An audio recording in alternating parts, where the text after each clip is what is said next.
자, 오늘 저와 여러분이 이제 막 이민을 왔습니다. 수백 년 동안 저 중동과 팔레스틴 땅 이곳저곳을 유랑하며 유목민으로 살아왔던 저와 여러분, 아니 히브리 가족이 당대 온 세상을 호령하던 최강국가 애굽으로 가족 초청 이민을 들어왔습니다. 여러분, 누가 우리들의 스폰서가 돼서 우리를 초청했죠? 하나님. 그런데 창세기의 이야기를 가보세요. 창세기 제일 마지막 후반부의 스토리를 이끌었던 요셉입니다. 요셉의 지금 직업이 뭐죠? 애굽의 국무총리입니다. 성경은 야곱과 그의 12아들들 그리고 그들의 식솔들 70명이 전 세계적인 7년 대기근을 피해서 애굽으로 내려갔다라고 이야기하고 있습니다. 요셉이 애굽으로 팔려갔던 그 요셉이 국무총리가 된 거잖아요. 그는 지난 7년간의 풍년 속에서 앞으로 있을 7년간의 기근을 잘 대비했습니다. 그리고 그 덕택에 팔레스틴에서 고생하고 있던 아버지 야곱과 70인의 히브리 가족들이 바로의 환영과 함께 애굽의 고센 땅에 정착하게 됩니다. 출애굽기의 시작이죠. 여러분, 비록 겉으로는 저들 이민의 이유가 기근, 즉 경제적인 것이었지만 사실 그들의 움직임 속에는 하나님의 섭리가 하나 담겨 있습니다. 저 앞에, 우리 출애굽기 앞에 있는 창세기 45장쯤 보면 복수를 두려워해서 벌벌벌 떨고 있던 형들을 향해서 요셉이 이렇게 이야기하는 얘기가 나옵니다. 당신들이 나를 이곳에 팔았으므로 근심하지 마소서, 한탄하지 마소서. 하나님이 생명을 구원하시려고 나를 당신들보다 앞서 보내셨나이다. 여러분, 이해가 되세요? 너무너무 감동적인 스토리가 아닐 수 없습니다. 여러분, 누가 지금 이 드라마의 PD가 됩니까? 우리 하나님 그분이시죠. 너무너무 아름다운 스토리를 엮어가고 계세요. 그게 다가 아닙니다. 여러분, 죽은 줄로만 알았던 그 사랑하던 아들 요셉이 생존해 있다는 것을 알게 된 야곱, 늙은 아버지 야곱, 긴가민가 하고 있을 때, 가야 하나 말아야 되나 하고 있을 때 하나님이 직접 나타나 야곱에게 말씀하십니다. 나는 하나님이라 네 아비의 하나님이니 애굽으로 내려가기를 두려워 말라. 내가 거기서 너로 큰 민족을 이루게 하리라. 여러분, 이게 하나님의 계획이었던 거예요. 내가 거기서 너로 큰 민족을 이루게 하리라. 그래서 그들이 생각지도 못했던 애굽 땅의 이민자가 된 거죠. 드리는 말씀은 지금 말씀하신 하나님의 이 말씀 그대로 이스라엘이 그 애굽 땅을 인큐베이터로 삼아서 한 가정이 한 민족으로 성장하는 놀라운 경험을 하게 되었다는 겁니다. 오늘 본문 7절을 봐주세요. 이스라엘 자손은 생육하고 불어나 번성하고 매우 강하여 온 땅에 가득하게 되었더라, 이렇게 되어 있습니다. 한마디로 엄청나게 불어났다는 거예요. 우리가 저 뒤에 출애굽기 12장에 가보면 그들이 애굽 땅을 떠나는 날, 이해가 되시죠? 지금은 애굽 땅에 막 들어온 거죠. 70명. 그런데 애굽 땅을 떠나게 되는 날 보행하는 장정들의 숫자가 60만이라고 보고합니다. 그러니 통계에 넣지 않은 여인들과 어린아이들까지 합하면 그 430년 동안의 애굽 생활은 70명의 가문이 200만 명에 되는 어마어마한 민족으로 탈바꿈한 어마어마한 의미가 있는 시간이었다는 거예요. 오래전에 하나님이 아브라함에게 약속하셨잖아요. 내가 너희들의 자손을 축복해서 밤하늘의 별과 같이 또 바닷가의 모래알처럼 많아지게 하리라. 그런데 그 일이 이루어지지 않았어요. 그에게는 이삭밖에 없었거든요. 또 이삭에게도 에서와 야곱밖에 없었어요. 그때도 아직 이루어지지 않았어요. 그러나 애굽 땅에서의 430년이라는 시간 통해서 하나님의 약속이 현실이 된 것이죠. 오늘 저와 여러분의 시선이 바로 그 시기에 이스라엘에게 머뭅니다. 그 430년이. 특별히 오늘 제가 주목하려고 하는 것은 그 기간 중에 이스라엘이 처하게 되었던 두 가지 형편에 관한 겁니다. 첫 번째 것은 참으로 별 볼 일 없었던 히브리 사람들이 시간의 흐름 속에서 어떤 하나님의 축복을 받게 되었는지, 그래서 그들이 어떻게 번영하게 되었는지에 관한 것입니다. 두 번째 것은 하지만 그 상황이 한순간 변하여 그들이 애굽 사람들에 의해서 어떤 노예가 되었고 어떤 형편없는 그런 상황으로 전락하게 되었는지에 관한 것입니다. 이 두 가지 축복과 고난, 저와 여러분 오늘 설교의 제목이 바로 이 두 가지 상황을 대변해 주고 있어요. 한번 따라해 주세요. 축복과 고난이 어우러진 애굽 땅에서, 축복과 고난이 어우러진 애굽 땅에서, 두 가지가 어우러져 있다는 거예요. 사랑하는 여러분, 이 말씀을 준비하는 동안 저는 그 이스라엘의 당시 상황 속에서 동일한 모습을 걷고 있는 저와 여러분의 모습을 돌이켜보게 되었어요. 여러분, 그 이스라엘의 이야기 속에 저와 여러분들의 이야기가 담겨 있다니까요. 오늘 우리들의 인생에도, 오늘 여러분의 가정에도, 또 우리의 교회에도 이 두 가지 상황은 늘 현재형으로 일어나고 있습니다. 보세요. 여러분, 때로는 우리 번영합니다. 하나님의 축복을 넉넉히 경험해요. 여러분, 맨 처음에 여러분 이 미국 땅에 오셨을 때의 형편을 생각해 보십시오. 여러분이 이민을 오셨든 또는 유학을 오셨든 뭐 일하러 오셨든 그때 여러분의 형편을 떠올려 보시란 말입니다. 몇몇 가정을 제외하고는 모두 다 열악하게 시작했을 거예요. 저 고센 땅에 막 도착한 그 촌스러운 히브리 사람들과 진배 없죠. 저도 생각납니다. 저희 가정은 20년 전 97년입니다. 5월 25일에 캐나다 땅에 도착했습니다. 캘거리라는 자그마한 공항인데요. 저는 아직도 기억해요. 제 얼굴이 얼마나 굳어있는지. 첫 번째 해외여행이었거든요. 어리버리한 표정으로 캘거리 공항에 도착해서 짐들을 찾는데, 여러분 그때는 왜 이민 가방이 이만한 네모나고 넓적한 이런 가방이잖아요. 네, 여러분은 좋은 가방 들고 다니셨나 봐요. 근데 굉장히 큰 가방인데 그거 하나 하고 자그마한 배낭들 몇 개가 거기서 이제 나오는 거죠. 그걸 찾고 있는 제 모습이 제 안에 각인돼 있어요. 사진처럼. 참 별 볼 일 없었습니다. 첫 번째 해를 나는데요. 남의 집 지하방에, 캘거리 얼마나 추운지 몰라요. 하면 집 안에 있는데도 이 안에 입김이 나오는 그런 지하, 너무너무 추운 곳에서 가구들을 사는데 그냥 살 수가 없잖아요. 다 트리피트 스토어 가서 사고 또는 가라지 세일에서 사고, 그런 곳에서 정말 난민처럼 박스 넣고 밥 먹고 막 이랬던 기억이 있습니다. 여러분도 별로 다르지 않으셨을 거예요. 그날 고센 땅에 정착한 히브리 사람들이 그러지 않았을까요? 하지만 시간의 흐름 속에서 처음에는 어떻게 사나 생각했던 그 땅에서 어느덧 살게 되고 자리도 좀 잡게 되고 먹고 살만해지기도 했고 아이들도 하나둘 잘 자라주었고, 그래서 이제 이 정도면 뭐라고 생각하고 있는 우리들의 모습을 발견합니다. 저는 그게 하나님께서 그 땅에 있게 하셨을 때 우리에게 주신 번영과 축복이라고 믿습니다. 여러분, 지나간 인생의 여정 속에, 이민생활 속에 하나님이 여러분의 손에 쥐어주신 것이 얼마나 많습니까? 다른 사람과 비교하지 마세요. 그때와 비교해 보십시오. 하나님 우리 손에 준 것들이 너무너무 많아요. 참 감사하죠. 여기까지 인도해 주셨잖아요. 할렐루야. 여러분 정말 이렇게 동의하시는 거죠? 여기까지 오신 거예요. 여러분 교회도 그렇습니다. 우리가 처음에 유니온교회가 시작될 때 제가 역사 속에 보지만 월세로 시작했잖아요. 그런데 지나간 37년 동안 하나님께서 우리에게 부어주신 은혜와 축복과 열매가 얼마나 많은지 모릅니다. 옛날을 생각해 보세요. 오늘을 생각해 보세요. 은혜와 축복이 너무너무 많다는 거예요. 그런데 동시에 우리가 인정할 수밖에 없는 것은 그런 축복들이 우리 중간중간에 부어졌는데 어쩔 때에는 우리가 원치 아니하는 고난과 고통도 다가오더라는 거예요. 여러분 경험해 보셨죠? 축복만 있는 게 아니었어요. 이러저러한 고난의 파도가 우리를 덮쳤습니다. 드리는 말씀이 이겁니다. 그날 그 애굽 땅에 거하던 이스라엘 백성들이나 아니면 이 캘리포니아 땅에 거하고 있는 우리나 이 두 가지 이슈가 늘 교차하는 인생을 살고 있다는 거예요. 축복이 있어요. 하지만 때로는 고난도 있어요. 그런데 이게 인생의 신비인 거죠. 하나님이 원래 형통한 날과 곤고한 날을 함께 주신다고 하셨거든요. 어떤 날에는 기쁘고요, 어떤 날에는 슬픔이 있습니다. 그게 원래 그래요. 오늘도 그래요. 앞으로도 그래요. 그렇다면 여러분, 우리들에게 있는 문제는 그것이 있다가 문제가 아니라 우리들에게 오는 그 축복과 고난 두 가지를 어떻게 바라보고 어떻게 이해하고 반응해야 하는가, 이것이 오늘 이 설교를 통해 나누고자 하는 주제입니다. 결론부터 말씀드리면 저는 이 두 가지가 함께 교차되며 전개되는 우리들의 인생을 하나님의 원래의 의도 있잖아요. 그것들을 저와 여러분에게 허락하실 때 갖고 계셨던 당신의 원래의 목적을 바르게 이해하고 고민하고 반응해야 한다고 믿습니다. 다시 말하면 내게 그 축복을 주실 때 하나님의 의도가 무엇이었는가, 또는 그 고난을 허락하실 때 하나님의 원래 의도가 무엇이었는가, 그걸 주목하고 거기에 맞도록 믿음의 반응을 해야 한다는 거죠. 그때서야 우리들 믿음의 여정에 바른 방향이 생기고 우선순위가 생기고 기쁨이 생겨나게 될 것이기 때문입니다. 여러분 저를 따라와 주십시오. 보통 사람들은요, 축복을 받아서 모든 게 잘 되고 번영하면 쉽게 교만해집니다. 반대로 좀 어렵거나 힘든 상황, 고통을 겪으면 쉽게 낙심합니다. 이 일들은 보통 일어나는 일이에요. 하지만 하나님의 사람들은 이 두 가지 이슈, 축복과 고난의 문제를 우리들의 방식을 가지고 대해야만 한다는 거죠. 뭘요? 어떻게 해요? 오늘 그 말씀을 나누려고 하는 거예요. 결론부터 말씀드리면 우선 여러분, 하나님의 사람들은요, 여러분 오늘 그 간지에 나오는데요, 축복을 만나면 사명을 생각해야 합니다. 그리고 고난을 만나면 부르짖어야 합니다. 그럼 한번 따라해 주십시오. 축복을 만나면 사명을 생각하십시오. 고난을 만나면 부르짖음을 시작하십시오.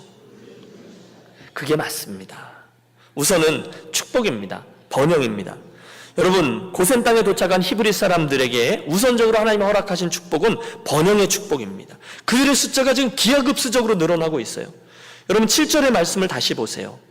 이스라엘 자손은 생육하고 불어나 번성하고 매우 강하여 온 땅에 가득하게 되었더라. 같은 이야기가 4번이나 반복되고 강조되고 있어요. 이스라엘 자손은 생육하고 불어나 번성하고 매우 강하여. 여러분 뭐가 다른 건 잘 모르겠지만 막 늘어나고 있다는 거예요. 가정들마다, 가문들마다 아이들이 너무너무 많이 태어나는 거예요. 이 집에서도 태어나고 저 집에서도 태어나고 이 집에서도 100일하고 저 집에서 100일하고 좀 있으니까 돌잔치하고. 그래서 어느 날 정신을 차려보니 오늘 본장의 기록처럼 온 땅에 가득하게 되었더라. 하나님의 번영의 축복을 그렇게 잠잠히 기록하고 있습니다. 그런데 여러분, 오늘 이 출애굽기에서 저와 여러분의 관심은 번영 자체, 축복 자체가 아니라 그 번영을 허락하신, 그래서 그대로 민족을 이루게 하신 하나님의 의도를 주목하려는 겁니다. 그날 하나님의 계획이 있으셨어요. 애굽 땅으로 내려가는 것을 두려워하지 마라. 거기서 내가 너로 큰 민족을 이루게 할 것이다. 야곱에게 그 말씀을 하실 때 결국 하나님의 마음속에 염두에 두신 건 그들을 큰 민족으로 세워 그들로 하여금 열방을 향한 축복의 통로, 축복의 파이프가 되도록 하기 위함이었다는 거죠. 우리가 출애굽기를 읽으면 읽을수록 하나님의 이 뜻이 자명하게 드러나요. 저 뒤에 시내산에서 하나님과 계명을 맺을 때, 언약을 맺을 때 극명히 드러나요. 내가 너희를 택한 것은 너희로 하여금 제사장 나라가 되게 하기 위함이라는 거예요. 그게 처음부터 창세기부터 요한계시록까지 하나님이 담고 계신 의도죠. 그 놀라운 일을 위해 하나님은 지금 중요한 시기입니다. 애굽이라는 인큐베이터를 통해서 이스라엘 가문을 한 민족으로 세워주신 겁니다. 사랑하는 유년가족 여러분, 하나님께서 저와 여러분의 인생에 축복을 주시고, 그래서 이것이 되든 저것이 되든 우리 인생에 축복이 있고 성장하고 성숙하고 번영하고 또 안정을 누릴 때 저와 여러분이 절대로 잊지 말아야 될 것이 있습니다. 그것이 바로 사명입니다. 물론 우리가 앞으로 출애굽 사건을 주목할 거예요. 그런데 출애굽, 이제 애굽에서 종된 자리에서 떠나니 얼마나 기쁘겠어요. 하지만 어디에서부터 해방인가, 이것도 중요하지만 동시에 무엇을 위한 해방인가도 또한 똑같이 중요하다고 말씀드렸잖아요. 저는 이 말씀을 그래서요 이렇게 적용하고 싶습니다. 사랑하는 여러분, 저를 잘 따라와 주세요. 오늘 여러분이 인생길을 가시다가 중간중간 하나님 주시는 축복을 경험하셨습니까? 오늘 하나님 주시는 경험, 그런 축복을 경험하고 계십니까? 아주 직접적으로 여쭙죠. 그래서 요즘 얘기예요. 여러분 하시는 일이 좀 잘 되고 건강도 이만하면 괜찮고 자녀들도 잘 자라주고 좀 더 구체적으로 여러분이 하시는 일을 통해서 돈도 잘 벌고 학교 공부하시는 분들 공부도 잘 진행되고 상황들이 맞아떨어지고, 혹시 요즘 그런 분복을 느끼고 계신 분 계십니까? 좋으시겠어요? 네. 그러나 여러분, 그때 여러분 절대로 잊지 마십시오. 그때 저와 여러분이 누리고 있는 그 축복들은 단순히 저와 여러분을 하여금 우리 인생을 즐기고 누리고 쌓고 은퇴 준비하고 그것을 위해서가 아니라 하나님의 의도, 하나님이 담아놓으신 의도가 분명히 있다는 겁니다. 그걸 잊으면 안 된다는 거예요.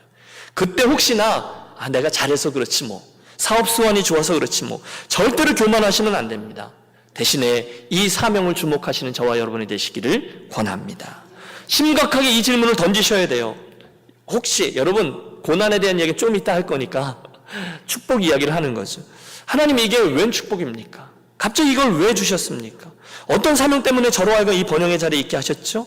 여러분, 이 적용은 끊임없이 확장될 수 있어요. 하나님, 왜 저로 하여금 학교를 졸업하게 하셨습니까? 제 육신의 영달만을 위해서는 아닐 텐데요. 하나님, 왜 이번 계약이 성사되게 하셨습니까? 하나님, 요즘 왜 제 비즈니스가 갑자기 잘 되는 거죠? 혹시 하나님 시키실 일이 있으세요? 그게 뭐죠? 여러분, 질문하셔야만 된다는 거예요. 하나님, 제가 어떻게 섬길까요? 하나님, 제가 뭐 할까요? 자꾸만 그 질문을 던지십시오. 눈을 크게 뜨세요. 귀를 활짝 여세요. 그리고 하나님의 음성을 듣고 하나님이 보여주시는 것들을 보고 그 방향 향해서 순종하는 훈련을 잘 감당하시기를 권합니다. 왜요? 저와 여러분이 그날 출애굽길을 걷고 있는 이스라엘 사람이기 때문이라는 거예요. 우리는 반드시 우리 속에 축복해 주신 하나님의 은혜, 그 속에 담긴 섭리와 사명을 질문해야 돼요. 그 축복이 무엇을 위한 복인지, 무엇을 위한 번영인지, 무엇을 위한 자녀 교육인지, 무엇을 위한 직분인지, 무엇을 위한 부르심인지, 무엇을 위한 이민인지, 무엇을 위한 건강인지, 무엇을 위한 헌신이 헌금인지, 무엇을 위한 비자인지 정직하게 질문하십시오. 그리고 부탁하고 초대합니다. 하나님께서 여러분의 마음에 그때 주시는 도전과 초청에 여러분 믿음으로, 시간으로, 몸으로 재정으로, 사람으로 응하시기를 부탁합니다. 무엇을 위해서요? 어떻게 해서든지 제사장 나라가 되기 위해서입니다. 여러분, 제가 너무 형이상학적인 이야기를 드리는 것 같아 죄송하지만 구체적으로 적용해 보세요. 우리가 하나님의 제사장 나라가 된다는 건 이런 의미죠. 사람들로 하여금 저 사람 예수 믿는 사람이네, 그걸 볼 수 있도록 사는 거예요. 그분의 축복이 흘러가게 되는 거예요. 내가 예수 믿는 사람이기 때문에 내 옆에 있는 사람의 덕을 보는 거죠. 내 삶의 장에서 성경적인 가치를 포기하지 않고 사는 거예요. 참 별나게 산다. 그런데 저게 예수 믿는 사람인가 보다 보여주는 거죠. 다른 사람들이 나를 통해서 하나님을 볼 수 있도록 애를 쓰는 거예요. 교회 같으면 우리 교회를 통해서 선교하는 일을 계속 열심히 감당하는 겁니다. 성도 같으면 교회 공동체를 흥황하도록 하는 역할을 한 구석에서 잘 감당하는 거예요. 말씀을 준비하면서 지금까지 제가 만나본 수많은 인생들을 떠올려 보았어요. 그들에게 온 축복을 사명으로 연결한 사람들이 누가 있었는가? 여러 명이 떠올랐어요. 그 중에 캐나다에서 만난 존슨이라는 아프리카 형제를 소개합니다. 이분이요, 아프리카 가나 출신입니다. 아주 가난한 곳에서 거의 고아처럼 자랐고 고생했고 그 땅을 탈출했고 난민의 지위를 얻어서 이 캐나다에 들어왔습니다. 그 손에 들린 여권이 4가지 여권이 있으니 그 고생을 충분히 짐작할 수 있습니다. 공항에서 험한 일을 했는데요, 어느 날 이분이 텍스 리턴이 왔는데 2,000불짜리 체크가 돌아온 거예요. 그때 그 형제가 이 질문을 던진 겁니다. 뭐지? 여러분, 아프리카 형제에게 있어서, 아프리카에서 온 형제에게 있어서 2,000불은 적지 않은 돈입니다. 근데 이 친구가 질문한 거예요. 이게 뭐지? 도대체 무엇을 위한 돈이지? 그때 하나님이 딱 생각나게 한 게 뭐냐면 자기 고향 가나에 있는 그 고향 동네에 있는 가난한 아이들, 자기가 경험했던 그 고아 시절을 경험했던 애들이 생각난 거예요. 그래서 아무 생각 않고 2,000불어치 장난감을 잔뜩 샀습니다. 그리고 펀드레이징을 해서 그 땅을 다녀옵니다. 진지하게 순종을 한 거죠. 장난감 나눠주려고요. 그런데 그날 이후에 하나님이 그 다음 문을 여시고 그 다음 길을 여시고 해서 생각도 못했죠. 지금은요, Hope for Hopeless라는 NGO 선교단체를 통해서 그 땅을 잘 섬기고 있습니다. 틀림없습니다, 여러분. 축복은요, 우리가 축복을 사명으로 생각하면 틀림없는데요, 그러면 그 다음 길을 하나님이 여신다는 거예요. 사명이 빠진 축복은 반드시 교만을 낳습니다. 패망을 낳습니다. 여러분 함께 따라해 주십시오. 하나님의 축복은 사명이 정답입니다. 생각하셔야 돼요. 두 번째, 고난에 대한 이슈입니다. 말씀드렸던 대로 하나님이 계획하신 그 430년 시기에 마지막 기간이 되었어요. 갑자기 그동안 허락하신 번영과 축복이 딱 멈추어 섭니다. 아니, 뒤집혀요. 오늘 8절의 말씀을 봐주십시오. 요셉을 알지 못하는 새 왕이 일어나 애굽을 다스리더니, 세월이 흐른 거죠. 어느 날 요셉의 공로를 알지 못하던 새로운 바로가 등극합니다. 더 나쁜 건 그가 그 이스라엘 사람들의 번영을 보면서 위협을 느꼈다는 거죠.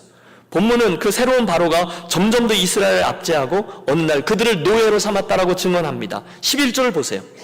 감독들을 그들 위에 세우고 그들에게 무거운 짐을 지워 괴롭게 하여 그들에게 바로를 위하여 국고성 비돔과 람셋을 건축하게 하니라. 여러분, 이 어려운 일이 확 닥친 거죠. 우리가 이곳에서 무엇을 보아야 합니까? 여러분, 보통 어려운 일이 확 닥쳤을 때 우리는 흔히 바로를 봅니다. 원인을 보는 거죠. 왜 이러냐? 정말 큰일 났네. 제일 먼저 눈에 띄니까요. 두 번째는 그래서 다가오게 된 큰일, 고통과 고난을 봅니다. 이거 어떻게 하지? 이게 문제니까요.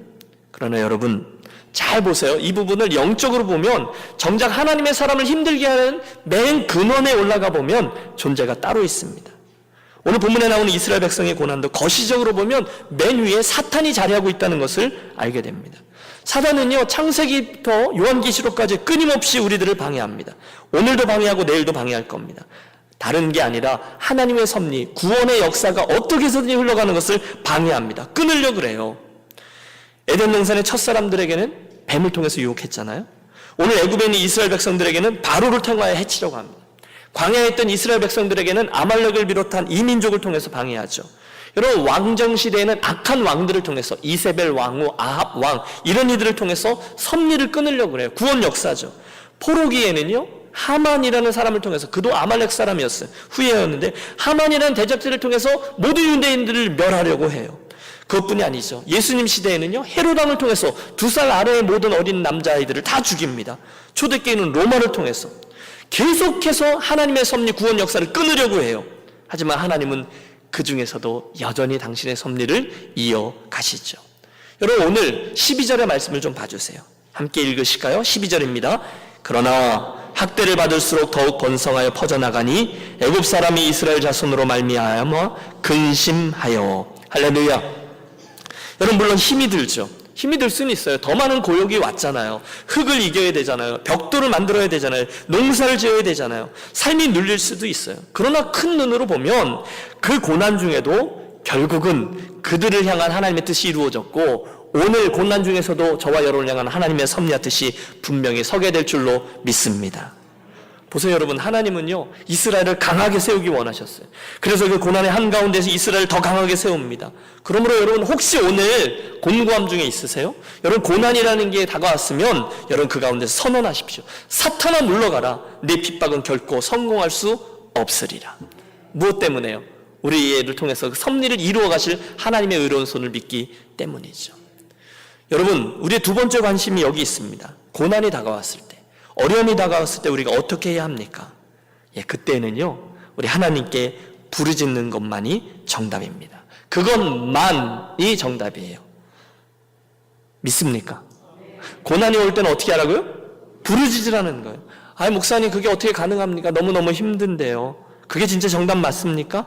예, 정답 맞아요. 우리가 그 다음 장, 이제 다음 시간에 그 다음쯤 살피게 될 건데요. 출애굽기 2장 23절의 말씀을 펼치면 한번 좀 펼쳐주십시오. 이렇게 되어 있습니다. 여러 해 후에, 여러분 본문 제가 화면에 띄웠습니다. 여러 해 후에 애굽 왕은 죽었고 이스라엘 자손은 고된 노동으로 말미암아 탄식하며 부르짖으니 그 고된 노동으로 말미암아 부르짖는 소리가 하나님께 상달된지라. 여러분, 그들이 그 고난 가운데 뭘 했을 때 하나님께 그 소리가 상달됐어요? 부르짖을 때예요. 하나님께 상달된지라. 말씀은 계속 이어집니다. 24절. 하나님이 그 고통 소리를 들으시고 하나님이 아브라함과 이삭과 야곱에게 세운 그의 언약을 기억하사 하나님이 이스라엘 자손을 돌보셨고 하나님이 그들을 기억하셨더라. 아멘. 무슨 말씀입니까? 그들이 하나님께 부르짖으니 하나님이 여러 번 주어가 반복되어 나와요. 하나님이 들으시고 하나님이 그들을 마음에 담으시고 하나님이 그 언약을 기억하시고 하나님께서 그들을 구해 주셨다는 거예요. 그래서 출애굽기는 자연스럽게 3장의 말씀, 그 이스라엘을 구원해낼 하나님의 사람 모세의 이야기로 넘어가고 있습니다. 자, 그렇다면 오늘 이 이야기가 우리들에게 주는 의미는 분명합니다. 애굽 땅에서 사랑하는 여러분, 혹시 오늘 곤고하십니까? 어려우십니까? 고통과 고난이 여러분을 엄습하십니까? 병이 드셨어요? 여러분, 사업이 잘 안 되세요? 하는 일들이 잘 안 됩니까? 믿음 생활에도 기쁨보다 의심과 회의가 더 많이 드십니까? 그렇다면 그 고난 가운데 여러분 당거하지 마시고, 고난 가운데 의심하거나 고난 가운데 하나님 실망했어요 라고 이야기하지 말고 정말로 그분께 부르짖는 저와 여러분이 되시기를 축복합니다. 여러분, 부르짖으십시오. 목사님, 저는 별로 아쉬운 게 없는데요. 여러분, 아쉬운 게 없는 분들은 뭘 생각해요? 사명을 생각하세요. 하지만 부르짖으셔야 하는 분들은 정말로 여러분 인생의 주관자 되신 그분께 정말로 나아가시기를 부탁합니다. 정색하시고요, 하나님께 부르짖으세요. 기도하는 시간을 귀하게 여기시고 좀 더 나오세요. 금요 기도에 여러분 욕심을 냅니다. 더 나오세요. 여러분 새벽 기도 더 간절히 사모하며 나오십시오. 여러분, 우리가 뭐가 그렇게 믿을 게 많아서 부르짖지를 않으면서 인생을 살아가는지 모르겠어요. 간절히 부르짖지도 않으면서 하나님 응답 안 해준다고 투정을 부리는지 모르겠어요. 간절히 부르짖지도 않으면서 하나님 나를 사랑하지 않는다고 왜 그렇게 불평하는지 모르겠어요. 여러분, 그럴 리가요. 하나님이 여러분을 사랑하시지 않을 리가요. 그럴 리가 없어요. 여러분, 오늘날 하나님이 절대로 역사하실 수 없는 사람이 있다는 걸 아십니까? 누구죠? 하나님을 의지할 필요를 못 느끼는 사람입니다. 뭘 그렇게까지 하면서 예수를 믿느냐는 거예요. 그렇게 별나게 예수 안 믿어도 된다는 겁니다.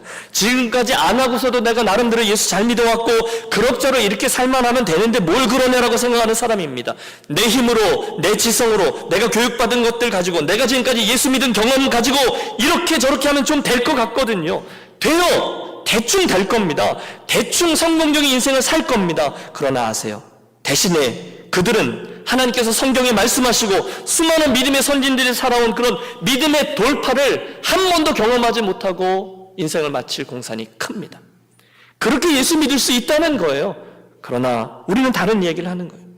틀림없습니다. 우리가 부르짖지 않으면 상식적으로 살고, 상식적으로 고민하고, 상식적으로 고난받고, 상식적으로 그 결과를 경험하다가 상식적으로 우리의 인생을 마치게 되고 말 것입니다. 하지만 그분을 의뢰하고 부르짖는 사람은 불가능을 가능케 하시고, 이건 하나님이 하신 거예요. 놀라운 기적을 맛보고 증거하는 그런 멋들어진 인생을 살게 될 겁니다. 여러분, 저는 그 일의 증인입니다. 제가 잘났다라는 얘기하는 게 아니에요. 그 일들을 경험해 봤어요. 기도했더니 하나님이 들으세요. 고난 중에 부르짖었더니 하나님이 길을 여세요. 여러분, 다 같은 믿음이 아니에요. 믿음에도 명품 믿음이 있다는 거예요. 여러분, 오해하지 마십시오. 제가 무슨 엘리트주의를 얘기하려고 하는 게 아니에요. 그저 평범함 속에 상식 속에 살다가 상식 속에서 상식적으로 직분을 감당하다가 인생을 상식적으로 마치는 인생도 괜찮지만, 저는 괜찮다고 봐요. 그러나 괜찮지만 사랑하는 여러분, 욕심을 내자는 거예요. 하나님 보시고 나 쟤 알아. 쟤는 나의 자랑이야. 저 믿음은 나를 기쁘게 해. 나는 쟤 때문에 깜짝 놀랐어. 그런 인생이 있다는 거예요. 에녹이 그랬잖아요. 아브라함이 그랬잖아요. 노아가 그랬잖아요. 엘리야가 그랬잖아요. 다윗이 그랬잖아요. 세례 요한이 그랬잖아요. 심지어 백부장 고넬료도 그랬잖아요. 이방 여인도 그랬잖아요. 바울도 그랬어요. 디모데가 그랬어요. 그런 이름을 대자면 끝이 없어요. 저는 맨 끝에 제 이름이 들어가게 되기를 소원합니다. 그리고 그 이름 위에 여러분의 이름이 꼭 반드시 유니온교회 누구누구가 들어가게 되기를 축복합니다. 여러분, 제 말의 포인트를 이해하셨죠? 우리는 누구나 대충 이 길을 갈 수 있습니다. 우리 유니온교회도 탄성에 의해서 37년간 왔는데 이 탄성 속에 이 37년이 40년도 되고 50년 되고 60년 될 수 있어요. 그러나 그렇게 흘러가서 되어지는 인생 말고요. 흘러가서 세워지는 교회 공동체 역사 말고요. 한 번 사는 인생, 한 번 걷는 믿음의 여정이 그렇게만 흘러간다면 너무너무 억울하지 않겠냐는 거예요. 여러분, 지난주에 말씀 기억하세요? 여러분, 앞으로 얼마를 더 사실 수 있으실 것 같으세요? 여러분, 대답해 보셨죠? 금방 지나갈 겁니다. 예수 믿는 기회가 얼마 남지 않았습니다. 그분 열심히 섬길 수 있는 기회가 얼마 안 돼요. 그런데 그 얼마 남지 않은 우리들의 인생의 기회를, 그 얼마 안 되는 예수 믿는 삶의 기회를, 그때의 그 예수 믿는 삶의 형태에 따라서 영원이라는 인생의, 영원이라는 삶의 질이, 그곳에 있는 하나님의 면류관과 또 그 상급의 질이 결정된다고 하는데, 그렇다면 여러분, 지혜로워지십시오. 우리가 오늘 이곳에서 상식적으로 그냥 하던 풍월대로 그렇게 걷는 게 아니라, 억지로 걷는 게 아니라, 마지못해 섬기는 게 아니라, 힘있게 예수 믿으며 기쁘게 주님 섬기며 상식이 아니라 기적을 맛보며 걷는 신앙생활을 해야 되지 않겠습니까? 아멘 하십시오. 우리 그렇게 가시죠, 사랑하는 여러분. 그렇다면 그게 어떻게 가능하죠? 어디서 시작되죠? 그게 바로 이 부르짖음이라는 거예요. 우리들의 인생에 하나님의 역사와 영광이 극명히 드러나는 기회가 언제입니까? 틀림없어요. 특별히 고통과 고난 중에 있는 그때 부르짖는 부르짖음이라는 거예요. 간절히 부르짖는 거예요. 하나님, 하나님, 하나님. 도와주시면 좀 도와주시고, 아니 안 도와주실 거면 빨리 아니라고 하시고. 여러분, 이렇게 기도하는 게 아니라, 하나님이여, 제가 하나님을 바라나이다. 사슴이 시냇 물을 찾는 것처럼 이 풍랑이는 바닷속에서 이 종을 불쌍히 여겨 주옵소서. 주께서 건져내지 않으면 저들이 사자와 같이 나를 찢을까나이다. 이 종의 믿음 없음을 불쌍히 여겨 주옵소서. 이 종의 부르짖음을 들으시고 당신의 전능하신 오른팔을 내게 펼쳐 주옵소서. 제가 주를 바라나이다. 부르짖는 거예요. 왜요? 하나님이 들으시기 때문이에요. 오늘 아까 보여드린 말씀처럼 그 부르짖음이 내게 달하고. 여러분, 일단 우리의 부르짖음이 그분의 귀에 달하면 상황 끝입니다. 일단 주님의 귀에, 다윗의 자손 예수여 나를 불쌍히 여기소서, 병자들의 부르짖음이 들려 주님의 발걸음이 멈춰지면 상황 종료예요. 여러분 아세요? 저는 앞선 주제에서 번영과 축복 속에서 너무 많은 그 축복을 너무 많이 받아서 그 번영 속에 자칫 하나님을 잊을 수 있다라는 위험성을 경고했습니다. 교만하니까. 그런데 아세요? 고통과 고난 속에서도 자칫 하나님을 똑같이 잊어버릴 수 있어요. 왜? 고통이 너무 크니까, 고난이 너무 크니까, 이 기도를 하나님이 잘 응답해 주지 않는 것처럼 느끼니까, 너무 어려워 보이니까요. 그러나 그렇지 않아요. 여러분 따라해 주세요. 고난은 낙심이 아니라 부르짖음으로 반응해야 한다. 믿습니까?